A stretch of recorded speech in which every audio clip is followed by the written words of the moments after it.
عاقبت‌های آفت طبیعی در جماعت دهاتی یوری شهر پنجکند هنوز پورا برطرف نگردیده باشد هم اهالی کوشش دارند تا آن را برطرف نمایند.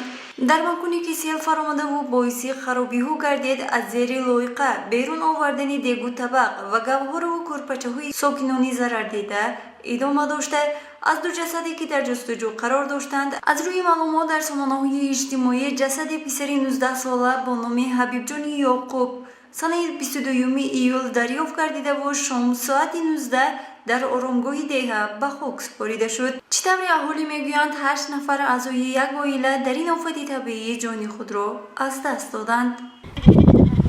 جبر شده که از یک خانه 8 نفر همه‌شان از همینجا برفتند.